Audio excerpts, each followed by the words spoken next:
Hello, it's Richard Herring here, and me, Ali Sloper, from the Victorian Times. Yes, this is a ventriloquist dummy made by my great-granddad in 1892, so he's even older than the Bristol Slapstick Festival and most of the things that the Bristol Slapstick Festival celebrates. I'm very ancient, yes, it's very true. I'm cheeky knee. Well, there you go. There's a 132-year-old joke, or however long it is. Look, the Bristol Slapstick Festival, going for 20 years, absolutely amazing, and what a fantastic festival it is. Bristol's a beautiful city, but it's still very lucky to have the fantastic Slapstick Festival and all the brilliant guests that they've had over those years. I'm sure it'll be going for at least 2 more years, but hopefully 20 more years. And hopefully slapstick will never stop being amusing or the whole thing's screwed. Thanks very much. Well done to everyone involved. Absolutely incredible achievement. Yes, I agree. I concur. Shut up, Ali.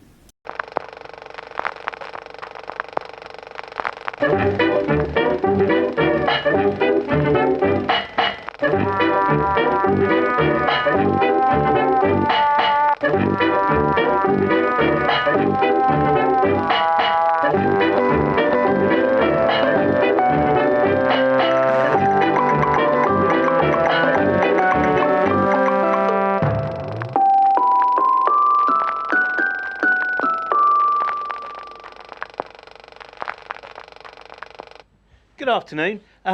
The Slapstick Festival has a lovely tradition where you never quite know who's interviewing who's the interviewer, who's the interviewee. It swaps around all the time. It's much like the film performance. But it's I'm interviewing Richard Herring, the podcast pioneer, Richard Herring, the author, enormous number of wonderful Edinburgh shows as well in the 90s, and you know all those plays, which I hope some of which will get resurrected at some point, because nice. you worked with relentlessly, I think, brilliantly. And we're basically going to look through all of the things, or at least some of the different influences and things that Richard has gone on to rip off so lovingly over the last few years. Because that's what we all do. Every time you think you've come up with an original joke and then you go, oh, I see the Greeks were doing that. So I'll start off because, like me, and I think a few of the comics that we know, you really are in love with comedy. Well, it's a bit like, obviously Barry is going to be hovering over us all the time during this weekend in particular. Barry was totally in love with jokes, wasn't he? Yeah, well, that's what I mean. I always, I think the two people whose careers I most wanted to emulate and have failed to do so were Michael Palin, who I just think has the most perfect career in terms of doing exactly what he wants and a broad range of different things, and they're all amazing. And Barry Cryer in terms of just staying in love with comedy. I mean, he was involved with everything that he possibly could be. But that was the remarkable thing about it, was that he cared about the next generation. He wasn't one of those horrible, pissy older men who go, why is it all changed? Why are they all swearing? Why are they doing this? He kind of embraced each thing as it came along. And I started off as a comedy fan, and it's nice doing this because most of these things are from my teenage years, I suppose, when I was just enthralled, living in Cheddar in Somerset and not being able to get out and see very much stuff live. So films and and TV shows were my way in, and comedy meant so much to me. And lots of people were into bands, and I wasn't that interested in music really. I was just It's just Ice-T, wasn't it? Ice-T came later. We were all into the Sex Pistols a bit too late in Cheddar. But even were you one of those ones where you go, well, the best Sex Pistols song's "Friggin' in the Rigging" or something like that? Maybe, but everything was just a little bit, because there weren't even bands, and until we could drive, which I couldn't do till I was 26, so that wasn't much good. We couldn't come. We used to come to Bristol for a few things. I think we saw. And actually, I think we saw Buzzcocks in London anyway. So yeah, I didn't really go to many gigs. But so TV and films were it. And I remember, we would sneak. I can't remember if there's anything. I can't remember what I've chosen now. But we'd sneak into the Wells Odeon when it was still there, and pretend we were 18 when we were 14. and go and go and see soft porn films, but comedy mainly. To be fair, your first choice, I know, I don't know if you'd have seen it on the big screen. I think it once was on a double bill with Airplane. Got remarketed. You've picked something where you've picked a very innocuous sketch from it, but I know why teenage Richard Herring liked it. Probably why 20-something and 30-something Richard Herring liked it as well. This is exactly we went to see a Kentucky Fried Movie, and it was on with a film called The Other Cinderella, which was just a soft porn version of, and this was when it was just before probably the video revolution. So it was literally these 14-year-old boys. We went in the order of when we thought we would get in. So it wasn't. So the last one they went, and it was ironically the oldest, Phil Fry. He was the September baby. He looked really young, and they went, "Oh no, not him." And we went, "Well, yeah, he is." And so there's no way they couldn't have known we were all 14. But my main memory is watching The Other Cinderella and all being slightly overexcited by that content. But Kentucky Fried Movie also did have an element of soft porn to it, didn't it? Yeah, it had those sketches where you go, this isn't really a sketch, is it? Catholic high school girls in trouble, I think, is the one you're remembering. It was hard to find one that I thought, this is. I can't even remember what I chose. Well, you've chosen your favourite, or what we should say is the only one that was acceptable pre-Watershed at the Watershed. And it is, this is your favourite sketch from Kentucky Fried Movie. Let's have a look, shall we?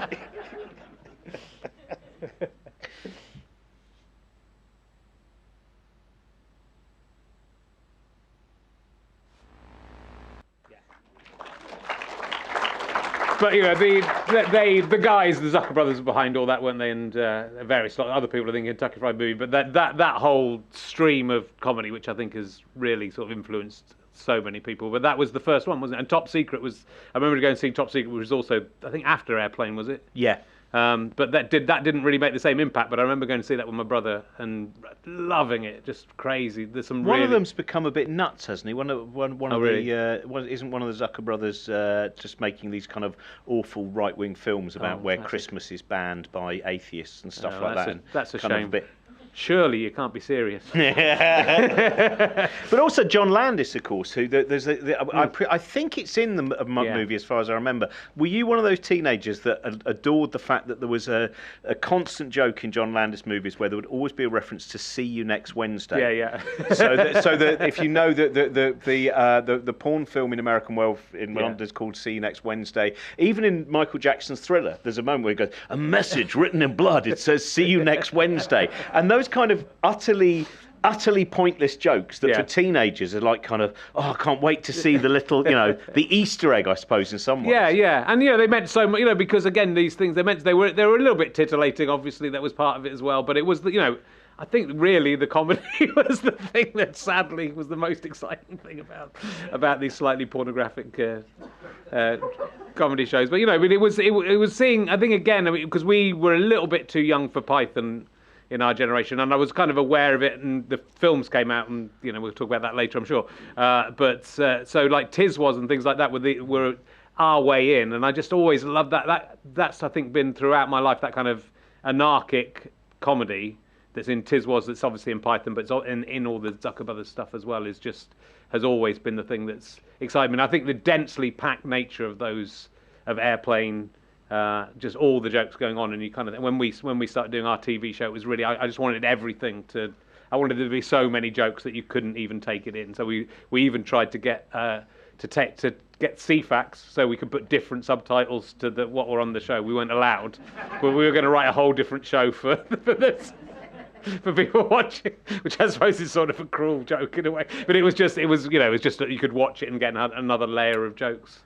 Well, when did you realise? Because I was thinking of that with something like Fist of Fun, where you had like Python and others. The books were not just here's a load of stuff from the series. Your Fist of Fun book is a fantastic book filled with. But it's exactly that. It's the disappointment as a comedy fan when you'd get the Christmas book and you'd open it up and it would be 7 pages long and it would be pictures of the people in a funny hat. We wanted the Python books were amazing. Those Python books were so dense and so amazing, and we just wanted it to make sure it was that. I think like the early Not That Iconic News ones were great, and then they just sort of got worse and worse and And as a comment, like I think teenagers have the best, because they're so obsessed about things, and because it becomes their life. They have the best taste in a lot of ways. I remember when people go, yeah, but only teenagers like your stuff, and you go, great, that's exactly what I want, because those are the comedy connoisseurs. It means something to you, and so I think to feel like you're being ripped off is a horrible feeling from people that. So we just, we really wanted to make that book as dense as and as full of good stuff as possible. And we just had lots of material because we wrote radio shows. So some of it came out of the radio show, some of it was original. But things like the thing I love, the cut-up football stickers that Stu did. That was on his wall at college. He did that at college one night when he was drunk and made these cut-up panini stickers and just made them into ridiculous characters like Mick McCann McCall, something like and just slightly freaky faces. And we just put those in the book, but they're endlessly fascinating because.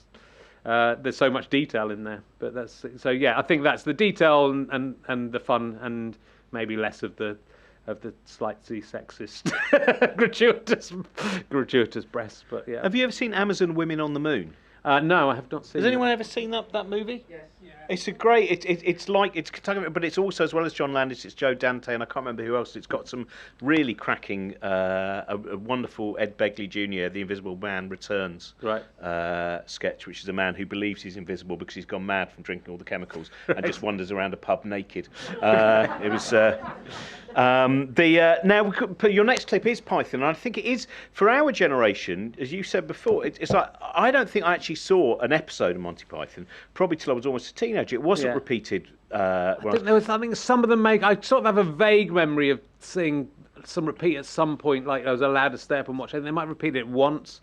But yeah, there was, now I've got all of Monty Python on DVD and I haven't watched them. I can't. If you get back to the 14-year-old me and said, one day you'll have every single, and it's all on Netflix, so you can watch every single Monty Python episode. And I haven't watched them all. But I probably have at some point. But yeah, it was. So the films came out, and it was very hard to choose anything from the films because I could have done 12 Monty Python. What have I chosen? Holy Grail or Life of Brian? Well, I'm going to let it be a surprise each time. Because I went through lots of, but I think Life of Brian, and I was very lucky to have Michael Palin on my podcast just before lockdown, funnily enough, he's such so generous but also so happy to talk about. He started doing bits of, I think it's probably this one. He started doing the sketch, in the podcast. And like some people are like, oh no, I'm not going to do. He started just doing his own thing. And backstage, we did a backstage interview, and I asked him something about King Herod.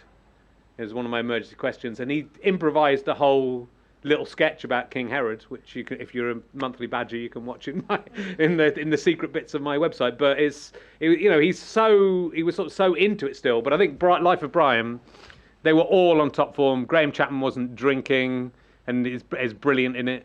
Palin is just, all of those characters that he plays in Life of Brian, you kind of forget they're him until you go back and look at it and you go, oh my God, he was that and he was that and he was that. You forget that he was all these different characters, and Cleese is brilliant in it. They're all, and the direction is fantastic. So it's them at their absolute prime. Though I love Holy Grail as well, but also I wasn't allowed to go and see Life of Brian, so I had the LP.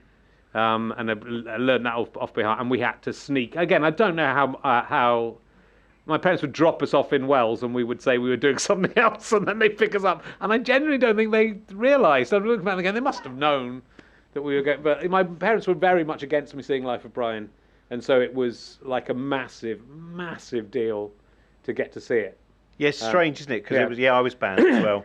Well, let's have a look at your favourite Monty Python sketch ever, possibly.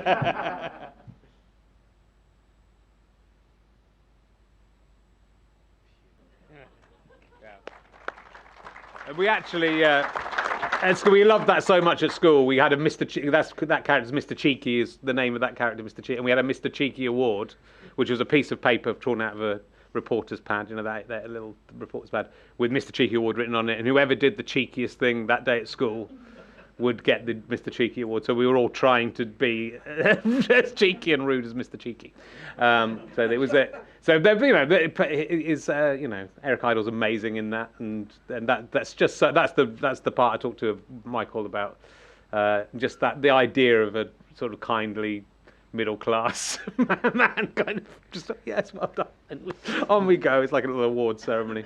It's and they're just tricking him. It's great, and the fact that Eric Idle's obviously been through 10 or 15 times already. I know the way. It's such a... I mean, one of the things that I always find fascinating watching those films is how wonderful they look as well. Between Terry Jones and Terry Gilliam, where you look at the Holy Grail, it makes it almost impossible to watch John Borman's Excalibur without laughing, because it actually, on no budget, and that scene there, just the kind of the darkness and the slight dankness and the shadowiness of it. I mean, I think even things like that get overlooked, because very often they didn't look like a comedy film in the way that kind of very bright lit, here are some gags. No, and it annoys me that comedy films don't ever win Oscars or get nominated for Oscars. I really don't, because I think it's much, much harder to do a successful wall-to-wall comedy film that lots of people are going to like, that is genuinely funny, than doing something deadly serious. It's kind of easy to be deadly serious. It's easy to do don't want to put down all the Oscar winners, but it's comparatively easy to make a subject like the Holocaust quite a sad film. Whereas it's quite hard to turn, the biblical story into jokes. I mean, it's wall to wall fantastic sketches throughout Life of Brian and Holy Grail. I think just it's just them at their prime. And there's so much you could choose. I'd have chosen the Anarcho Syndicates, peasants from Holy Grail, possibly, but it's and how much of it's ingrained in your head still as a result of poring over the LPs, usually, wasn't it? Listening to the LPs and learning everything off by heart. I once ended up having an argument with Eric Idle over the fact that a sketch, he disagreed with me on what sketch, which album it was on. Right. And then I realised I really have to stop, because it's the kind of thing that would happen at the Slapstick Festival as well, where someone will come up to you, Rich, and say, well, actually, Rich Herring, my favourite thing that happens in Fist of Fun is in episode 2 of Series 1, and it's 12 minutes in, and you'll say, I don't think it is. And then you realise everyone knows it better than you know well, it. Definitely. Certainly, I did, due to my troubles last year, I was writing a blog entry about the testicle fairy, who would come, if you put your testicle under the pillow, would take your testicle away. And someone said, you've done that in Fist of Fun. It was this morning, I think there was an episode this morning where the testicle fairy turns up for my testicle, and careful what you write. It comes true. That's what I'm saying. You're very much a method comedian, aren't you? You're really I love the fact that from Python, because this is how I got into the argument there. It was because one of the quotes when I was doing A-level and we had to do King Lear, was the bit of King Lear that I know off by heart is from Holy Grail. It's John Gielgud playing to quite an angry, hostile football crowd. Right. "'Tis this the king? Oh, you're 3-inch king. When I who stare see how my subject quake." And I know the whole of that. Most of the Chaucer or most of the Shakespeare I can quote is because it was used in Python or in some other comedy sketch. Saturday afternoon in November was approaching the time of twilight. Thomas Hardy. So and I talk about Proust all the time. People go, "Oh, have you read Proust?" I go, "No, I've just listened to the summarising Proust sketch." So. Right, now your next. Now this one, it's interesting in terms of Oscars for you've chosen This Is Spinal Tap. Yeah. Which is. I mean, it's a film that I think every time you watch it, I don't know how many times you've seen it. I mean, so many. But I didn't even notice the cold sores until about the 25th time of watching it. You might know that, there's a bit. I just never noticed it because I was watching so many other things. As you were talking about the number of jokes, that has background jokes, foreground jokes, verbal jokes. There's so much going on. Yeah, and you don't spot it. And then, every time I watch it, something new will tickle me. It's just because it's the nuance of the performances as well. So often it's just the way someone says something and you haven't noticed it before. I think in a way some of the bigger sight gags feel almost too, they're getting trapped in the pod, almost feels too much for the film. It's still very funny, but it is, and there's all the extra. If you buy the extended version, there's a whole subplot with this cold sores, and there's a female band they're touring with, I think, or something, isn't it? That they all get off with. So there's so much stuff there, but again, it's so influential on everything that's happened. And again, a film that at the time sort of almost disappeared under the radar. It's become successful as a result of DVDs and bands getting into it. And as a comedian, we would watch this on the Lee and Herring tours at least once a tour, and there would be bits that they're walking around backstage trying to find the stage, and we'd always joke about when. Oh, here they come, when the girls run past to there's fans and they run past the other band. I think we were in Reading, and I think there was just one time these girls actually were waiting for someone to go, "Oh, here they come." And the girls came up to us and they were waiting for someone. We were really confused because that never happened. And we'd already done the joke of, "Oh, here they come," and then they weren't.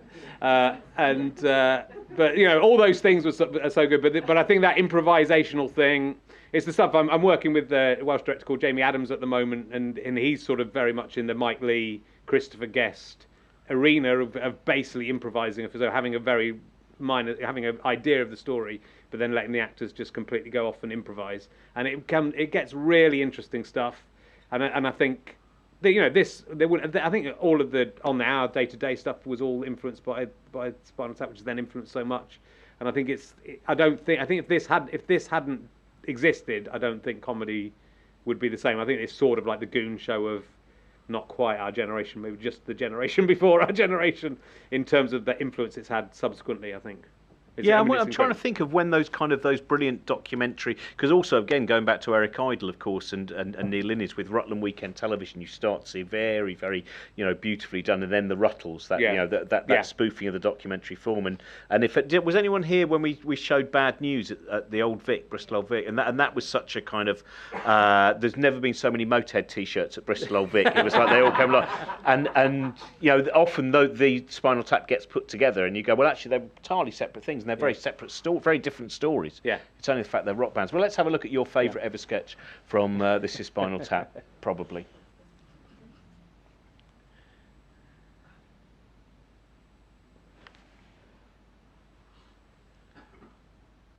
Yeah, I mean, this much talent. They were still booing him when we were on. You can use those a lot, those lines. That's what I didn't realise. But yeah, they're sewing. I mean, again, I've gone on for incredible. And I interviewed Harry. Haven't yet interviewed the other two, but he goes right back to, he was in Abbott and Costello films as a kid. So when you interview someone like him, he's much older than you think he is, Harry Shearer. And when you interview someone like that, that's an incredible career to work with Abbott Costello and been in that and been in The Simpsons. And again, so they've all gone on to incredible things, be it afterwards, rightly so. But I think that's just, again, it's just when everything sort of hits right, and they obviously filmed so much for it that they were able to sort of cherry pick. But I think it could have, I'd happily watch 8 hours of it, wouldn't you? Yeah. I mean, I wouldn't stand. I could watch, because even when it's boring, it's interesting, and they're so good, and the accents are so good, and that's very. And if you watch Americans doing, I know there's a sort of bit of Britishness in there amongst that, but when you watch Americans doing British people, usually it's not good, is it? What's been for you because you've done so many interviews, you've been doing the podcast for so long.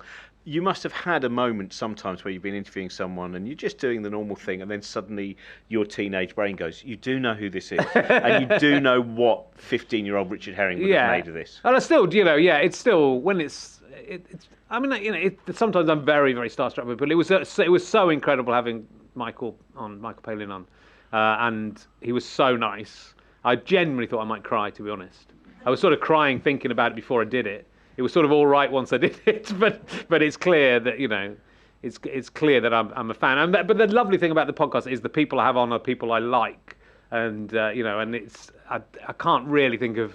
There might have been times when occasionally someone has been suggested and I've said I'll give it a go, but nearly always it's somebody I've chosen to be on because I think they're great, or I'm interested to find out what they've got to say. So when someone like Michael finally comes back and says yes, or when someone like Harry says yes, that's just sort of crazy, yeah. So yeah, it's the comedy fan is still there, but hopefully always will be, because I'd hate to become blasé about any of it, And I think it's so lovely just to be able to make a career out of the thing that you wanted to do. So whatever level you're at, and I think that's the sort of realization as you go. And again, the Barry Cryer interview I did, which just back in sort of September.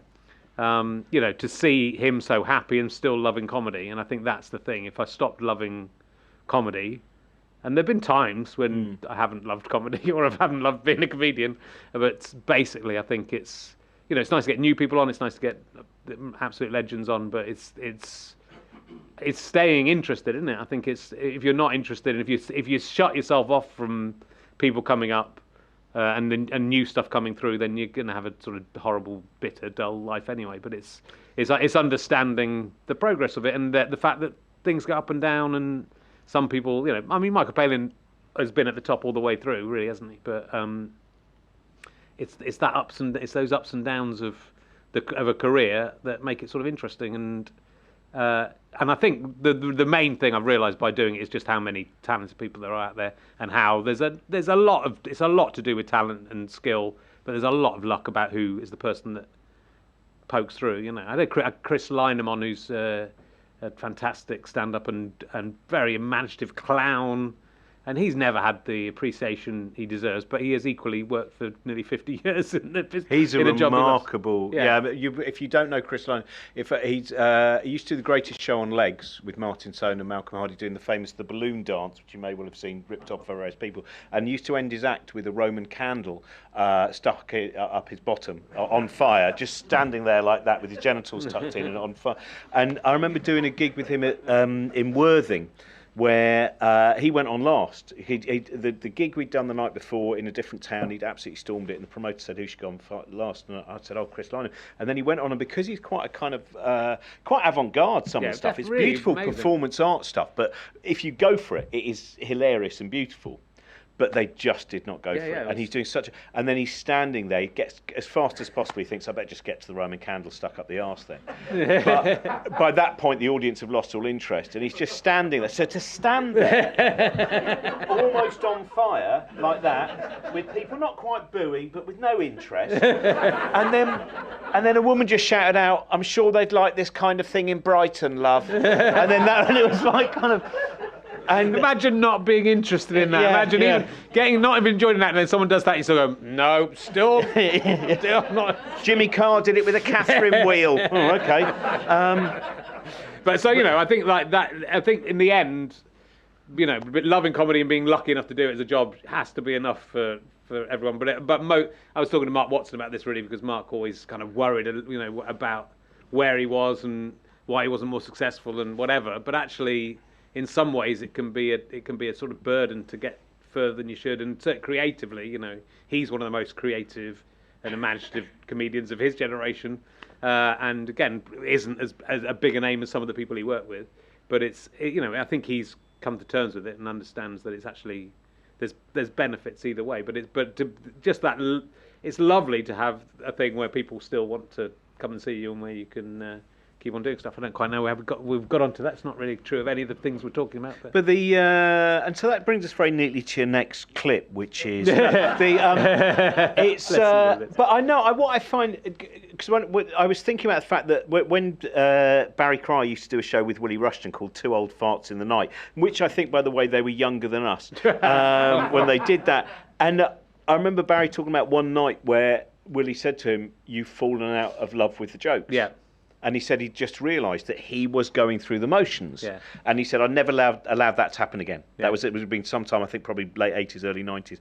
What's the nearest you've come to just thinking, this is not worked out, I'm not and did you have a moment of standing on stage? There was a lot of times sort of between, because it was a weird thing. We were successful, relatively successful early on, and we were involved in On the Hour, and so that was an amazing start, and then got our own TV show within sort of 5 years of starting. And I don't think you couldn't appreciate as someone in their mid to late 20s how lucky that was, and that it might stop. So it was quite a big jolt to suddenly for that to end. And I worked with Al Murray for a couple of years and sort of made some money for the first time, because we wrote so many episodes. And then I had a period where I was sort of sitting at home, wondering what the point of it all was. And I think even though those tour shows I did in the early 2000s, sometimes you'd just go, I'd be playing in an art centre to 30 people, and they really weren't going for it, and you would just put your head down and just say the words as quickly as you could, and you just go, but you sort of realise that's not how you do it. So there was times there where I was thinking, am I going to carry on doing this? What's next? How am I going to go through to the next thing, or am I going to stop? And I think you just realise, no, if you've got a gig like that, you're not blaming the people who've turned up. Right, those 30 people have turned up. Yeah. It's the 400 people who didn't turn up that you should be angry with. But also, you've got to give them the best show that you can. I think there was, I did a couple of stand-up shows that were deliberately irritating. And they were funny. I think they were good. A lot of people look back at them as being good, but a lot of people were irritated by them. Which were you most irritating? Because I'm running through them at the moment. I think Someone Likes Yogurt, which had a whole half that was about me buying 9 yogurts from a supermarket, and the checkout girl questioning me and saying someone likes yogurt because I bought, and then me arguing that I didn't particularly like yogurt for sometimes up to an hour. That's a routine. That routine was actually okay. There was a routine about the Pope in that. I did all my shows again a few years ago. I did like 12 shows or 13 shows, whatever it was, in 6 weekends. And that was the hardest one to relearn, but also when I listened to it, just because it was 4 or 5 relentlessly battering away at an idea routines.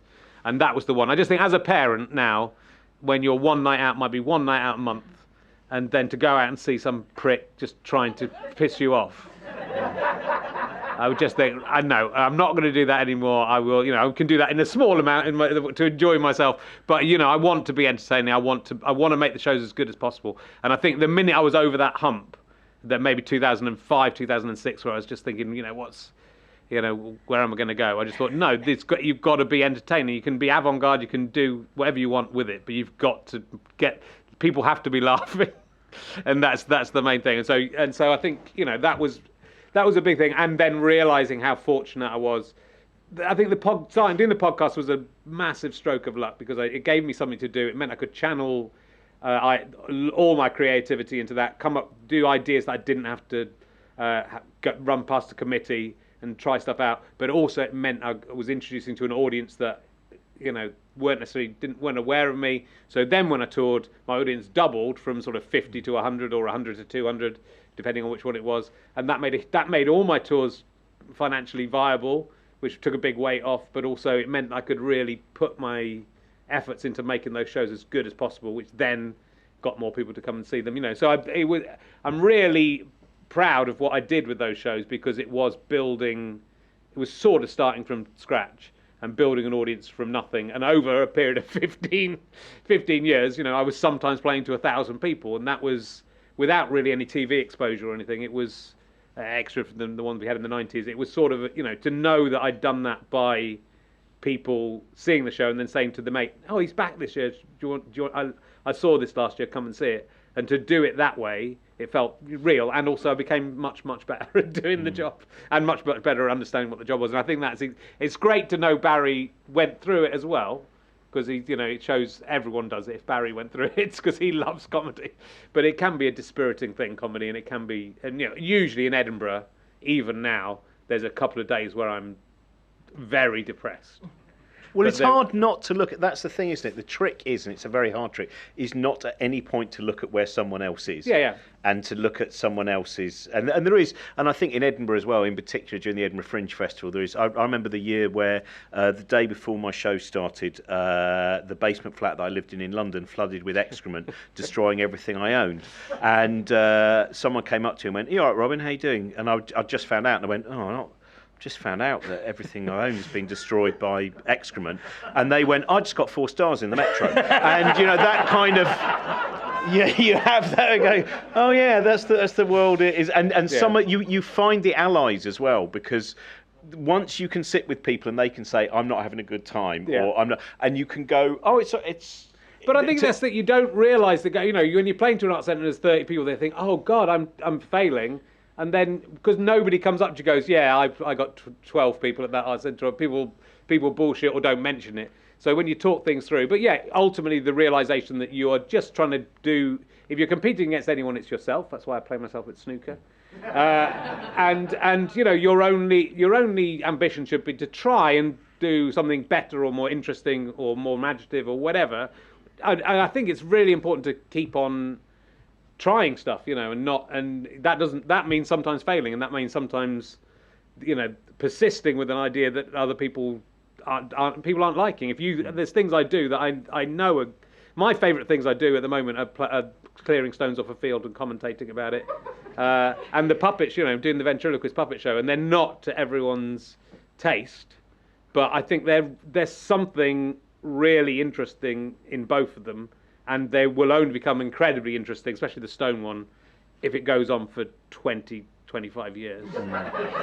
And then at that point, I think people will start to get it. Some people get it now, but I think there's something...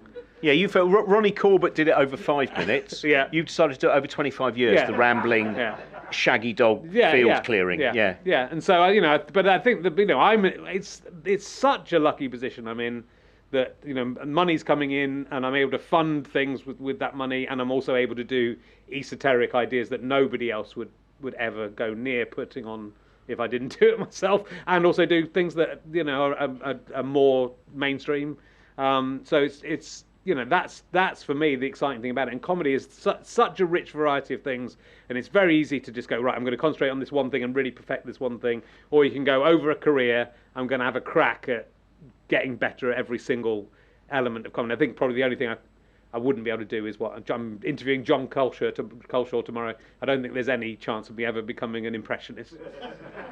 Although now, what about an impressionist who can't do impressions at all, but really thinks he can? So there's something in it. So it's really, lockdown was weird, and again I was lucky because we put all this stuff in place to maybe start doing a bit of stuff from home, and then I had all this brilliant equipment to record stuff from home, but just thinking, now I'm going to try and do something with this. I'm going to try ventriloquism. I'm going to see what happens with it. I'm going to not practice except in the show, and then and improvise an entire show. And there's lots of kids, younger comedians. I shouldn't call them kids because they're all in their 30s really, but they do these improvised shows, and they invite me on their improvised shows, and you kind of go, you can just do an hour without any preparation, which is the Spinal Tap thing. It's just, here's the idea, we're doing a book club, but it's of a book that doesn't exist that we're making up, or we're going to do an acting masterclass and you're not an actor, or whatever, or you're going to do a puppet show with puppets where a man's having a breakdown and you're not quite sure if it's real, and he's not quite sure if it's real or not, so that's enough, isn't it? It's sort of, as long as the thing's enough in itself, it doesn't matter what else happens with it. If it becomes a big success, then that's nice, and if it brings some money in, that's nice. But also, if it's good and it's fun, and 200 people like it, that's still quite nice, isn't it? Well, that brings us very neatly to Tony Curtis. I'm just going to go. I've suddenly realised we only got to the fourth clip. We've not got long left. Okay. We'll move on. So you like Some Like It Hot, don't you? I do. I love. Brilliant. That's all we need. So let's have a look at Richard's clip from his favourite moment ever from Some Like It Hot.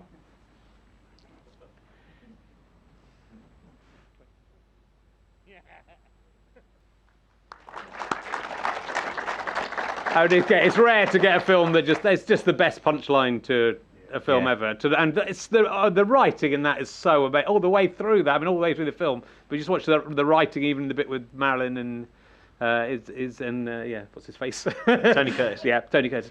That's showbiz. It's just so crisp, isn't it? So brilliant. So I love the whole film, but I just think to come up with a punchline to a film of that standard is impressive. There are a few, aren't there? There's not many, but a few punchline films, and not always comedies. Escape from New York, for instance, John Carpenter has a punchline at the end of it with a jazz tape, right. and the Alan Parker's Birdie as well has this huge build-up about mental health and all these things, and at the end you think this guy who now believes he's a bird, you see him, his friend stopping these people, and he at the edge of a building, and he just falls, right, and his friend goes, Birdie, and then he runs up, and it turns out it's just down one floor, and he goes, what? And it's the first time, and it's like the fact that you've watched 2 hours of a drama about mental health issues in Vietnam, and Alan Park goes, and we'll end on a punchline, and that is, there's pretty not brave enough thing. Shifting of genres. That's what I want to do, films that are serious for 3/4 of it, and then suddenly turn into slapstick comedy. But yeah, we'll see. Yeah, but it's a brilliant film, obviously.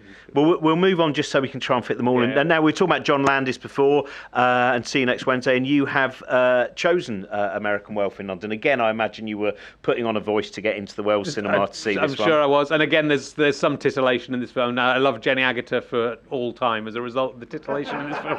And she's amazing. And she's very funny and absolutely beautiful, gorgeous.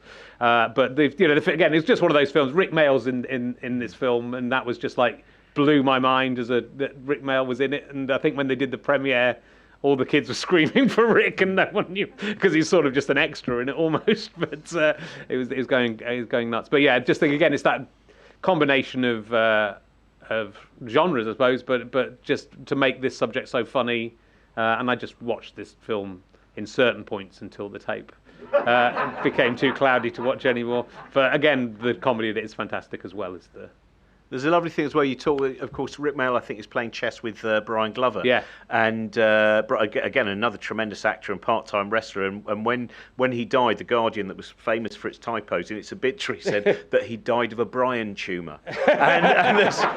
And someone said he would have absolutely loved that. Well, he got the worst kind of tumour for a Brian. He got a Brian tumour. You know, and that's you can't get through. Well, this is Griffin Dunne as well, who is a fantastic. He's a producer and he's done many other things. And he made a documentary recently about his aunt, I think it is, Joan Didion, as well, who recently died. But Griffin Dunne's timing in this, have you ever seen After Hours? No. Which I think is... Has anyone here seen After Hours? Martin Scorsese. I think it's one of the great... I'm surprised you haven't seen it. Right. It's not like a Martin Scorsese film in the way you'd imagine. It's just about a guy who has the worst night out ever in New York and everything just keeps going wrong. And Griffin Dunne, it's an absolute kind of screwball classic. Yeah. But we're not going to be showing that. Let's have a look at Griffin Dunne a few years earlier, American Werewolf in London.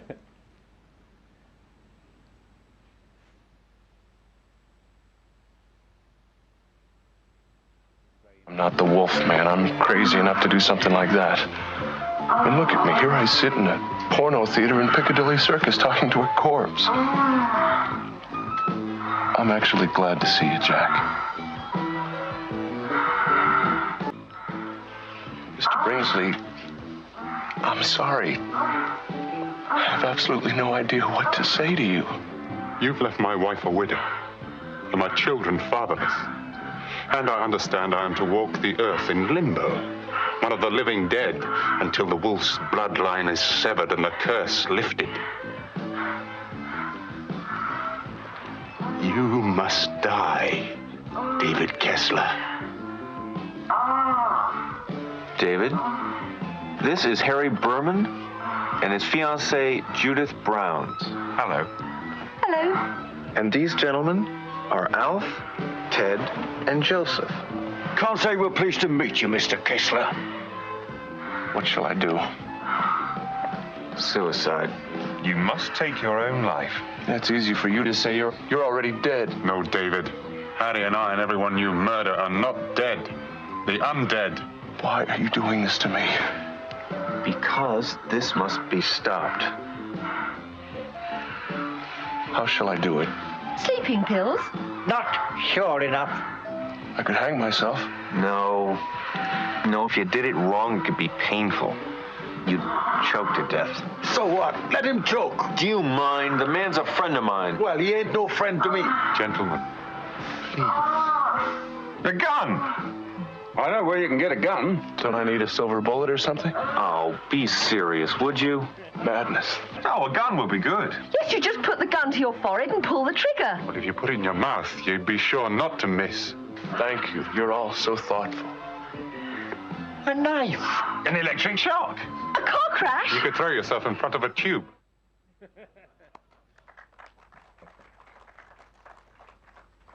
It has that great moment, doesn't it, where they have it, they cut to the sex film and it's just someone ringing up. She goes, no, you've got he the doesn't wrong live. number. Yeah, wrong number. Or whatever. I think that's the mother. Is that the mother of the guy from Tiger Outnumbered? Honeydrew, isn't it? Yeah, yeah. But it's a very interesting thing, as you said, because it's a proper gory film, and you obviously see the enormous influence it had on Edgar Wright and Simon Pegg, because Shaun of the Dead, similarly, is a proper, at times very emotional and gory horror film, and a very funny comedy as well. But it's lovely the way that those characters just react in different ways. So the guy from the tube's really angry, and the young couple, oh hello. Yeah. It's just like, it's kind of nice just to have that characterization of how people would react.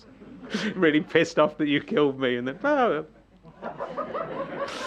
the next one is you've chosen some Bill Murray.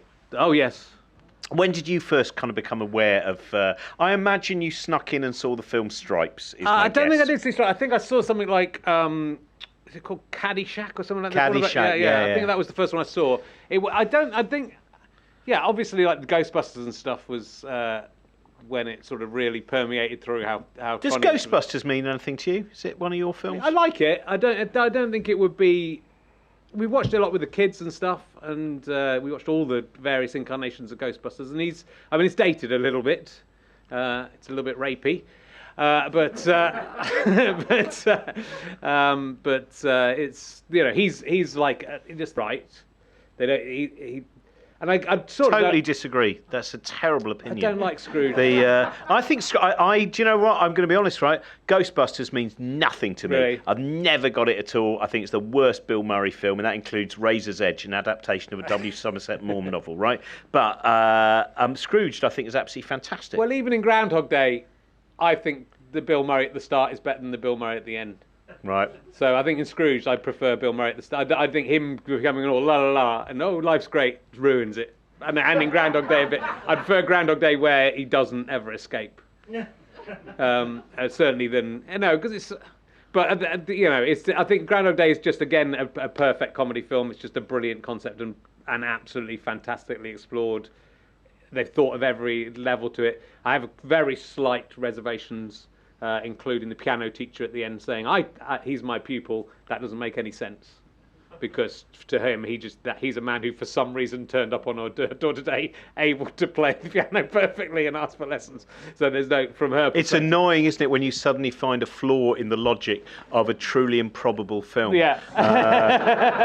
But someone did say that, someone tried to explain to me and thought they'd found a reason to make it work. But there's no reason why he would have got that good at the piano. And then he might just have turned up to say hello, but she wouldn't take any credit for, unless she too was trapped in it and remembered every. Yeah, I know some people complained that at that point the film is set that actually Sonny and Cher weren't getting played as much on the radio, Okay. so actually it would have been a different song. Okay. And some of the other people have problems with some of the nature of the plumbing in that scene. And they're all dicks. But aside from that, it's the perfect. And aside from it should be an unhappy ending, it's the perfect comedy film, I think, in terms of taking an idea and exploring it properly. I don't know which bit I chose from it, but it's... Well, it's your favourite scene. It's the French poetry scene that you've well, gone on about bit. so That often. is a And I was hoping it was going to be the piano teacher. I'm disappointed. Here is Rich Herring's very favourite scene from Groundhog Day.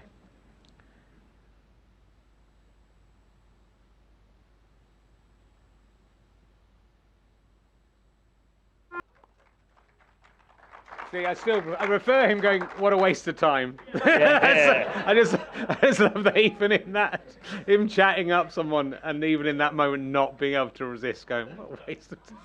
I think that was the problem with my dating in the early days. Is I probably thought, I'd be like Bill Murray and just say what I think. So you want a kind of Memento, a Christopher Nolan Memento version of that film, which it plays backwards to your unhappy ending. I just think he's cooler when he's, and again, it's sort of weird ethically, isn't it? That it's a man abusing his position, and he, throughout the film he does different things. But it is also, if you had that power, if you knew that the next day wasn't going to come, you would go through all the things he does. You would, at some point, if it was someone worked out, it was like 10,000 years or something. He's been in there or something like that. It's, we don't know how long he's trapped in that universe. But I don't like him. I don't like the fact because the Bill Murray at the start is good, is great, and the Bill Murray at the end who wants to live in that town. Fuck off. Well, always. I mean, I know one of the drives to your comedy has been your hatred of kindness. And kindness and learning are the two things you hate most of all. Repetition of yoghurt, favourite thing. It's a strange career. It is, I forget on Bill Murray, the famous... I remember being years ago in New York and seeing the film Wild Things. I don't know if you've ever seen it, Kevin Bacon movie. And he's not on the poster. No one knows Bill Murray's in it. Yes, right. And when he suddenly turns up on screen, the whole audience just went crazy. I mean, it really... The love that exists for him, even before that, the later Oscar stuff and whatever. It's sort of funny, but that's what, because the things he does and the things he says, a different person could say them and it would be absolutely reprehensible, awful. And even in this day, so it's still, even in this day and age, some of the things that are politically incorrect, you still like because that's the character and you still forgive him and you like him. And and that's what Barry actually said about offensive comedy. It's just about whether you like the person saying it or not. If that's to take a joke out of context can make it look terrible, but if the audience love the performer, they can sort of say anything and the audience will understand why it's a joke. If you take the words and put them in someone else's mouth, it could be a disaster, or just write them down on a piece of paper. But that's it. There's just something about him. You don't mind him being the worst human being ever, and you still, you love. He's awful, really, isn't he? But you love him because it's honest, I suppose. It's just he's an honest, funny person. Did you see Tim Minchin's musical of Groundhog Day? Yeah.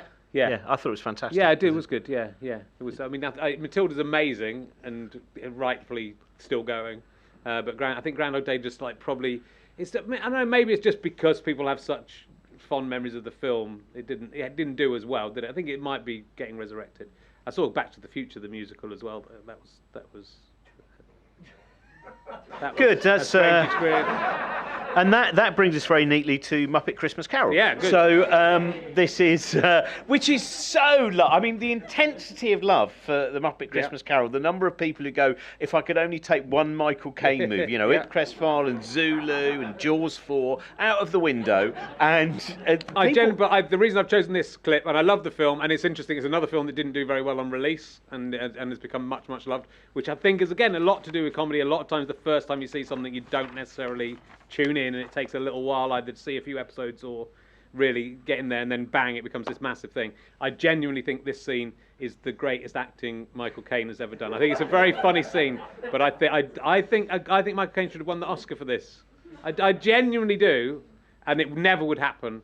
But he plays, and the reason this film works so well is he plays Scrooge entirely straight all the way through, and to play straight against Beaker. I can never not watch this. It isn't really that funny a scene in a way, but it makes me piss myself every single time I see it, just because the scene is entire and it's true to the book. It's actually, I think, just verbatim from the book, but Beaker's in it. It's the best thing I've ever seen. See, it now makes me want to see a Sesame Street version of Get Carter, in which, Big Bird has to go back to Newcastle. That's what I want. Let's see all of these things. But Beaker's happening. very good in it as well, I have to say. Beaker acts very well in it as well, but Michael Caine acts very well against Beaker. Let's have a look now at Michael Caine in Muppet Christmas Carol.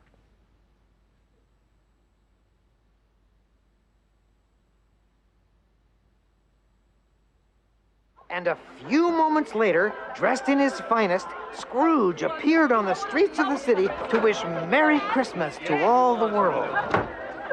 Merry Christmas. Merry Christmas. Merry Christmas. Merry Christmas. Merry Christmas. Merry Christmas. Gee, thanks. Everyone was out and about this fine morning, and soon he encountered two familiar faces. Mr. Scrooge?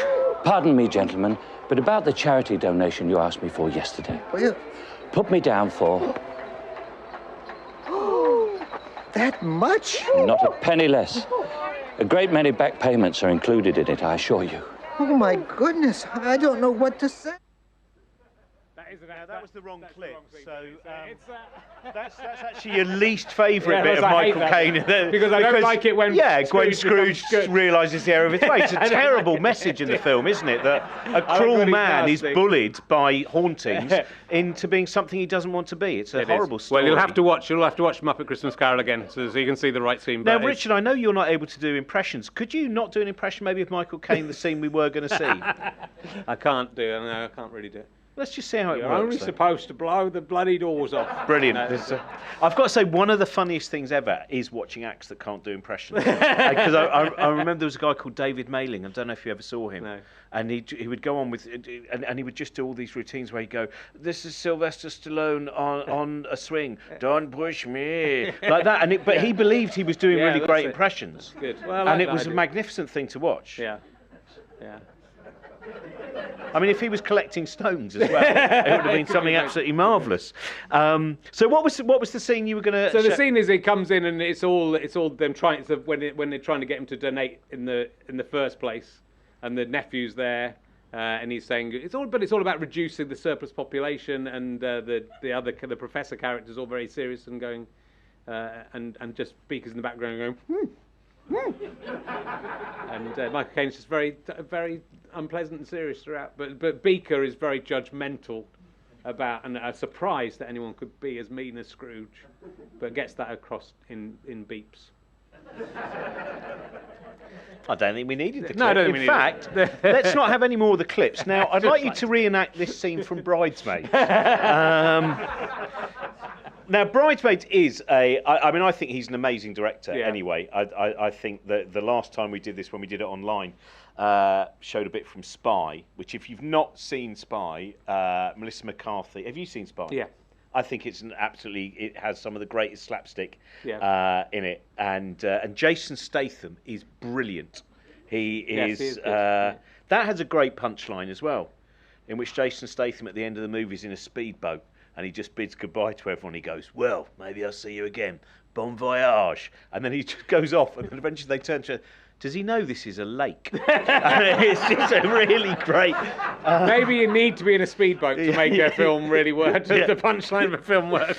That's the rule. But yeah, Bridesmaids. So when did you see this in the movies? It's. Yeah, I did see. So my wife is absolutely obsessed with Melissa McCarthy and Kristen Wiig and everybody. But me too. But I'm a big fan of Saturday Night Live, even as variable as it is. And there's so many people, especially from that generation of Saturday Night Live. I think it was Andy Samberg and also Jason Sudeikis and stuff, and that have gone on to do amazing stuff.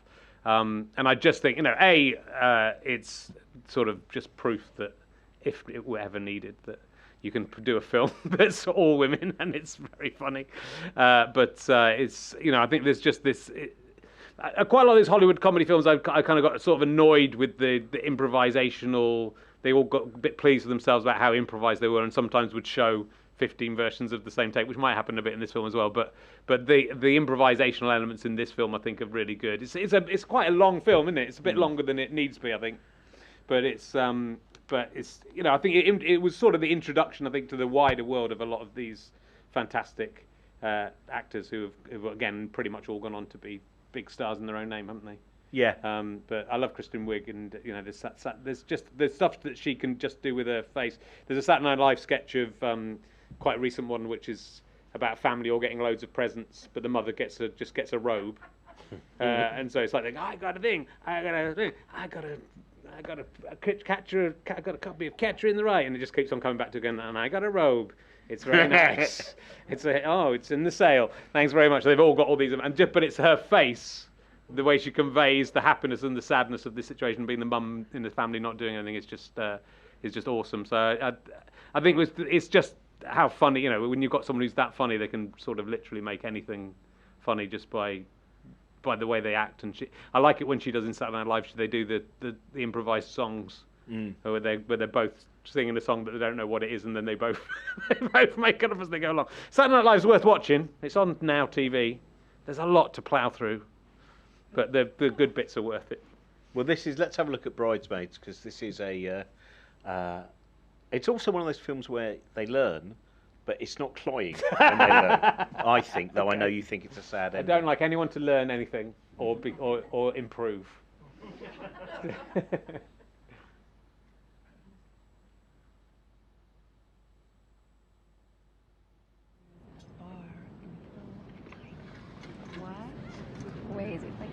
Wait a minute. Is this that place? Yeah, did you? It was on the real road? Are you kidding me? Oh my God, it's great. Hey, buddy. How you doing? I'm good. I'm so much more relaxed. Thank you, Helen. I just feel like I'm excited and I feel relaxed and I'm ready to party with the best of them. And I'm gonna go down to the river. Wow, it looks like somebody's really relaxing now. Yeah, wow. What are you guys talking about up here? We're going to a restaurant tonight. I know the owner, so it's just You coming. do? Oh, Helen is the owner. Big whoop. Okay, let's go take a nap. What do you say? Miss, you cannot be up here. Hello, Grandpa. I'm sorry. I just want to be here with my friends because I'm with this group. The sign just went off. Can't she stay up here for like a minute? Absolutely not. Coach passengers are not allowed up here in first class. It's policy. I'm sorry. Oh, this is a very strict plane that I'm on. Welcome to Germany. On Wiedersehen, asshole. All right. Why don't you go on? I'm gonna go take a nap. I'm Yeah, tired. I'm there gonna you take a go. nap. I think it's a good idea. Catch you on the flip side, motherfuckers. I'm sorry. I'm leaving. Thank you. This should be open because it's civil rights. This is the 90s. Right. It's not. You're in the wrong decade. You are. Okay, I am. You are. Thank you. Holy shit, what did you give her?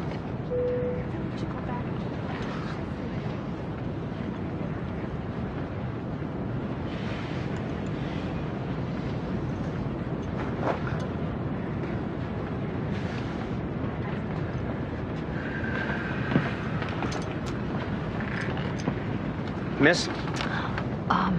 No, it's not me. Yes, it is you. Please go back to your seat. Yes, I'm with him. I'm a Mrs. Mrs. Iglesias. No, you're not. You were just out here and you put sunglasses on. Out. But I don't want to. Sir, she can have my seat, okay? Everyone should experience first class at least once in their lives, and Annie shouldn't miss out just because she can't afford it. No, ma'am, I'm afraid that's not allowed. Help me, I'm poor. No, listen, we're a whole wedding party. I'm the bride. I'm getting married. The seat's empty. She's obviously nervous. We'll calm her down. You know what? I understand, but Claire's right. Everybody go back to your seats. Okay, you especially. You have 3 seconds to get back to your seat. Oh, you can't get anywhere in 3 seconds. Well, you better try. You're setting me up for a loss already. Okay, thank you. Whatever you say, Stove. It's Steve. Stove. What kind of name is that? Well, that's not a name. My name is Steve. Are you an appliance? No, I'm a man, and my name is Steve. You're a flight attendant. That's absolutely accurate. You can close that. Thank you.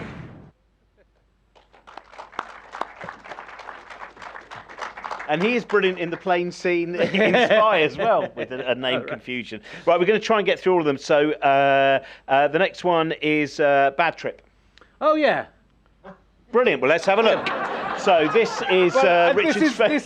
This film is amazing, right? And again, Borat got nominated for an Oscar, and is a very sort of... Because it's a bit more satirical and serious, this film is just... it's a kind of prank film, but it just shows people up in a really good light. It's about he goes having a breakdown across the country basically, and it shows that people will sort of step in and help. I don't think this particular clip does so much, but it's really heartwarming because it's a prank show where the joke's on the person doing the prank, and then seeing how people react to it. But there's a story to it and a film to it, and it's absolutely brilliant. It's just funny all the way through. It's really nice to watch, by the way, because I think a little bit like some of these movies you said you didn't like, you seem to be learning in this area as well. That negative Richard Herring we used to know. So let's have a little bit at this scene, which does not represent what you enjoy about this film. Okay.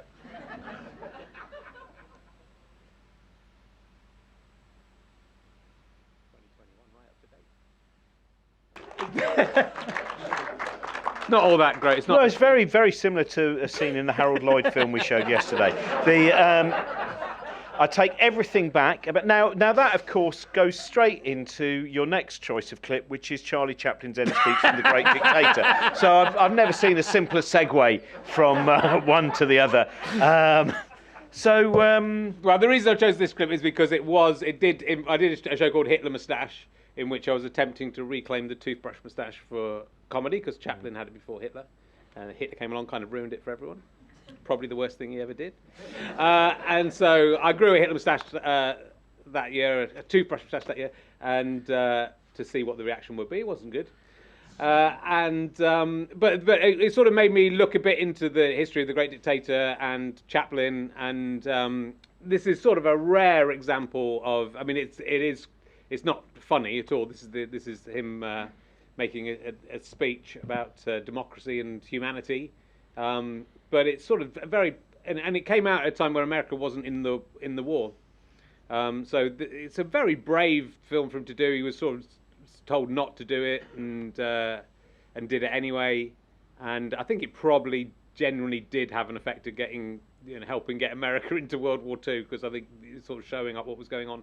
But it just I think it just shows where comedy can cross over that line into being sort of serious and being effective without, it's an odd thing in a way, but it's sort of just to have a heartfelt speech at the end of a film that is still a funny film, and there's obviously amazing bits of physical comedy in this film. The stuff with the globe is amazing and beautiful, but this just to have like quite a long speech about what he thinks the importance of humanity is and I closed my show by quoting some of this show as well, some of this speech as well. So it was, it was. But I'm sort of it's sort of fascinating, Hitler and Chaplin, because in 10,000 years' time, when archaeologists are digging up artifacts from either of those two guys, they're going to think it's the same person, right?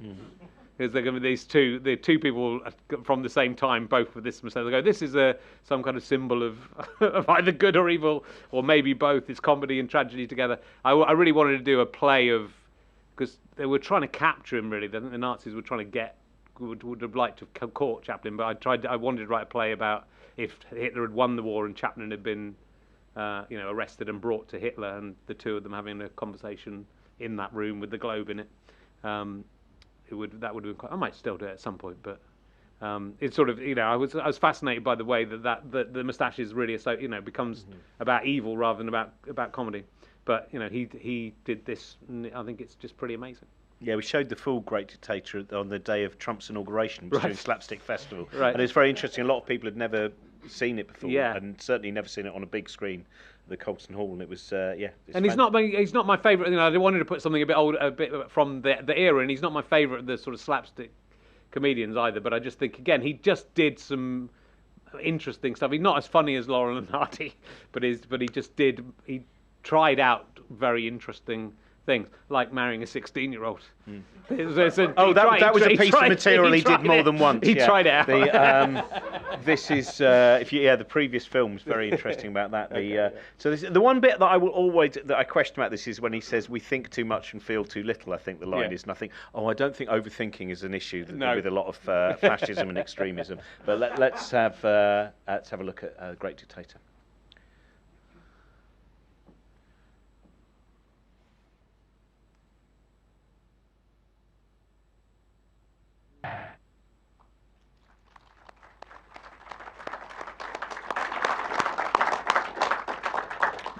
I think we should have had more clips in between the gorilla scene and that.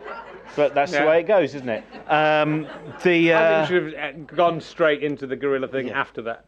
Well, I kept then thinking about there's something about Mary and the fact that his hair. Anyway, look, there's right. So, Richard Herring, these are all of your favourite films. You have no others, so that's the end of that. Richard, what time you do? Have you got another event today? Yes, is it 12 o'clock tomorrow at St George's? John Coleshaw. I'm doing basically RHLSTP. Brilliant, and that'll be. Yeah, thank you. With and that will be fantastic. So, ladies and gentlemen, thank you very much, Richard Herring.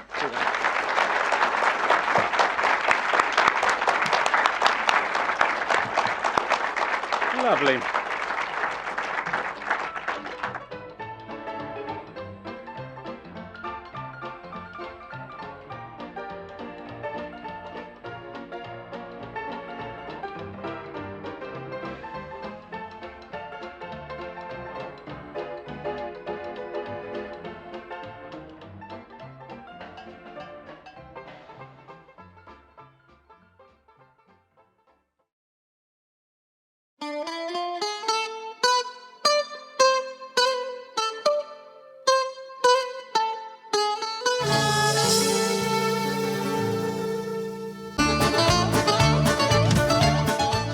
Slapstick Festival lovers. Live events that you can come to and be in the same room as the people you're watching. Imagine that.